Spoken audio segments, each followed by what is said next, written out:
Bueno, para seguir con la grilla, vamos a seguir con la compañera Gabriela Cheruti. Toma la palabra y nos va a contar de su proyecto de ley. Bueno, buenas tardes a todos, a todas, a todes. Muchas gracias por la invitación. Antes de contarles el proyecto de ley, les quería contar de mi mirada, de nuestra mirada, de quienes trabajamos junto con Pablo y con otros compañeros en este proyecto de ley que venimos trabajando hace muchos años por la despenalización de las drogas en general, el proyecto global y general que nosotros creemos que para terminar con la idea punitiva y para terminar con la idea de persecución a aquellos consumidores de cualquier tipo de drogas, donde además, como sucede en la enorme mayoría de las situaciones de ilegalidad, quienes más son perseguidos y quienes menos derecho tienen a defenderse y quienes menos posibilidades tienen de defenderse son obviamente quienes tienen menos recursos legales, quienes tienen menos acceso a los abogados y quienes son más vulnerables al accionar de la ley y de la policía. Entonces, cuando nosotros pensamos en estos proyectos,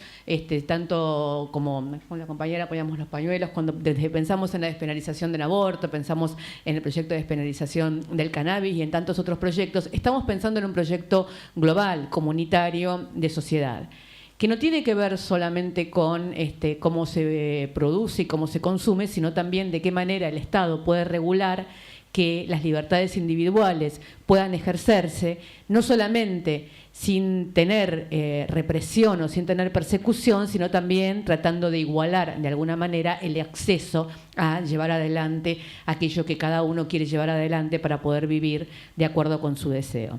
No quiero dejar de mencionar que hubo un incidente que todos ustedes conocerán la semana pasada con uno de los invitados a participar de esta conferencia, con el señor Emery, que nosotras recibimos desde organizaciones feministas de Canadá y en mi caso como soy periodista de colegas periodistas de Canadá, una cantidad de denuncias que se habían llevado adelante en Canadá con respecto al señor Emery, denuncias que de ninguna manera no solo han sido desmentidas, sino que la respuesta tampoco satisface lo que nosotros creemos como modelo de una sociedad igualitaria y feminista y de respeto a todas y todos. Y nos parece que las luchas no pueden separarse, porque si no, nosotros nos llevamos adelante la pelea por la despenalización del cannabis porque queremos que cada uno se fume un porrito donde quiera y como quiera. La llevamos porque creemos que forma parte de una pelea, una lucha por una comunidad que pueda vivir en armonía, una comunidad que pueda desarrollarse, donde todos nos respetemos y que todas estas luchas son, ante todo, luchas profundamente anticapitalistas. No concibo un feminismo que no sea profundamente anticapitalista y no concibo la lucha por la despenalización de todas las drogas en general, si no es en un contexto profundamente anticapitalista, porque no vamos a llevar adelante la despenalización del cannabis para que algunas corporaciones se hagan más ricas y los que no pueden tener acceso a un cannabis cada vez más caro, más envasado o más lo que fuera, tengan que de todas maneras salir a robarlo, conseguirlo o hacerlo como pueda. Cualquier cosa que nosotros llevemos adelante que lo que haga sea de alguna manera solidificar las diferencias en una sociedad, nos parece que retrocede en lugar de avanzar hacia el lugar al cual nosotros queremos avanzar. Por eso no estamos planteando en nuestro proyecto de ley sencillamente la despenalización. Cuando yo empecé adelante con esta pelea, que era legisladora en la Ciudad de Buenos Aires, compartíamos con Pablo la legislatura de la Ciudad de Buenos Aires, tuve que aferrarme a aquello que permitía, que se podía hacer en la Ciudad de Buenos Aires. Obviamente no podía modificar el Código Penal en la Ciudad de Buenos Aires. Ustedes recordarán que fue, bueno, algunos recordarán, no tienen todos por qué recordarlo, toda una situación que surgió a partir de una publicación, cuando recién aprendíamos a usar las redes sociales hace algunos años atrás, y yo publiqué una foto de una planta de marihuana en mi Facebook. Tenía en mi balcón un jazmín que me había regalado mi mamá y una planta de marihuana que me había regalado Alex Freire, y puse la foto de las dos y dije, adivinen cuál me regaló mi mamá. Y fue, hace 10 años atrás, fue como bastante escandaloso, y de ahí en adelante tuve toda la pelea pública con Feynman y con toda esta historia que es el día de hoy, que todavía me dice la narcodiputada y todo ese tipo de cosas. Ahora, en la Ciudad de Buenos Aires lo único que podíamos hacer en ese momento era plantear una ley de regulación del autocultivo, de venta de semillas, de qué manera se podía regular el cultivo, porque no podíamos cambiar el Código Penal, que era una facultad de la Nación. Ahora que soy diputada nacional, de todas maneras el proyecto no plantea sencillamente, había un proyecto presentado antes por la diputada Donda, que se sumó también a este proyecto y que lo trabajamos juntas, porque el proyecto era modificación del Código Penal, despenalizando, y nuestro proyecto es más abarcativo y lo que crea es un Instituto Nacional de regulación, control, fomento de la producción, la distribución y el acceso al cannabis. Porque acá estamos hablando de temas diferentes, si se quiere, pero que obviamente confluyen. Por un lado, cuando hablamos de la persecución penal a quienes consumen hoy cannabis, encontramos con que el 80%, obviamente, de las causas, y son cifras que incluso que ha dado el fiscal Delgado y que ha dado la ministra Burlich, el 26% de las causas iniciadas son por consumo de cannabis y de tenencia ínfima, de cantidades ínfimas, de cantidades para consumir, de las causas por narcotráfico, de la ministra Burlich. Y según el fiscal Delgado, el 80% de las causas por narcotráfico son causas por tenencia y consumo que terminan siendo sobreseídas después de muchos años, después de plata, después de abogados, después de una cantidad de cosas para aquellos que lo pueden llevar adelante, porque son cantidades ínfimas únicamente para consumo. Entonces, nuestro primer objetivo tiene que ver, sí, con terminar con esta práctica de persecución y punitiva, que, como les decía antes, todas las prácticas de persecución y punitivas, obviamente, primero van hacia quien se fuma un porro en Palermo o compra una torta o lo que quiera en un bar en Palermo, generalmente no es perseguido, y el que es perseguido es el pibe que, por portación de rostro, lo llevan porque está fumando un porro, pero en realidad lo hubieran llevado igual porque tenía gorra, visera, mochila o cualquier otra cosa. Entonces,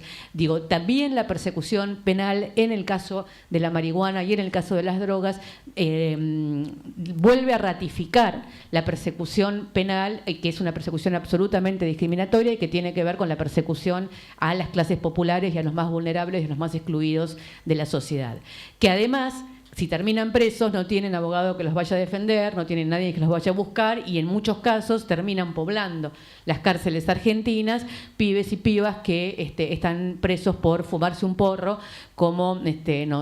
nos pasó hace poco con un caso en Lomas de Zamora, que no podíamos lograr sacarlo, y era por un pibe que se había fumado un porro, pero que no tenía ningún tipo de red ni de contención para hacerlo. Entonces, buscamos primero sacarlo del Código Penal para que no pueda ser perseguido y no pueda ser penalizado. Pero también buscamos la creación de un Instituto Nacional que regule, que fomente y preserve y controle la publicidad, la distribución y todo, para no fomentar y para no hacer un uso indebido, digamos, de la publicidad y de todo lo que tenga que ver con cannabis, pero también para que el cultivo, la producción y la distribución tenga una mirada del Estado que permita que efectivamente no se convierta de buenas a primeras en un negocio de las grandes corporaciones o un negocio de unos pocos, y que termine después, como está sucediendo en muchos países que han llevado adelante la legalización, en un tema de los grandes laboratorios o de los grandes productores de tabaco, o de quienes durante el siglo XX hicieron sus negocios con el tabaco, en el siglo XXI lo quieren hacer con la marihuana. Entonces, todas esas miradas se juntan en el proyecto que hemos trabajado y que esperamos, que tiene estado parlamentario, que lo presentamos a finales del año pasado, que esperamos que se pueda debatir este año, que va a ser difícil que se debata este año, obviamente, porque es un año electoral, con lo cual todos estos temas, aunque muchos estamos de acuerdo, a pocos son muchos menos los que se animan a dar el debate. Pero también, y a mí me parece que en esto tenemos que hacer hincapié, que cuando estamos hablando de estos temas y de estas cuestiones, y vuelvo al inicio, y termino para darle paso a mis compañeras y compañeros, tienen una mirada globalizadora sobre cómo pensamos la salud pública, cómo pensamos la convivencia en una sociedad, cómo pensamos una comunidad. Nosotros no nos imaginamos, no pensamos una comunidad liberal en la cual cada uno haga lo que quiera y viva como quiera, porque en esas comunidades liberales donde cada uno hace lo que quiere y vive como quiere, en realidad los que viven como quieren de verdad son los que tienen los recursos para hacerlo, y el resto sobrevive como puede. Entonces, en lo que nosotros estamos pensando es en una sociedad donde el Estado garantice a cada uno, según sus necesidades, según sus derechos, un piso de justicia, y a partir de ahí cada uno sí pueda buscar según su felicidad, de acuerdo a su talento, a sus búsquedas, a sus deseos. Entonces, la despenalización del cannabis, de las drogas en general, para nosotros busca este modelo, esta idea de sociedad y no sencillamente la idea de fumo porque tengo ganas y nadie me puede penalizar porque tenga ganas. De todas maneras, dicho esto, también, obviamente, tal vez lo otro sea casi de perogrullo. Digo, fumo porque tengo ganas y cada uno hace con su vida lo que tiene ganas, digamos. Entonces, desde ese piso de admitir que uno puede vivir de acuerdo a su deseo y que el deseo tiene que ser... que el deseo tiene que formar parte de la discusión política. Me parece que tal vez uno de los grandes avances que tuvimos el año pasado en la discusión pública con respecto al aborto es que mi generación defendía el derecho al aborto legal, seguro y gratuito durante muchos años, pensando que de todas maneras se iba a llevar adelante y eran las pobres las que se morían en el aborto y no eran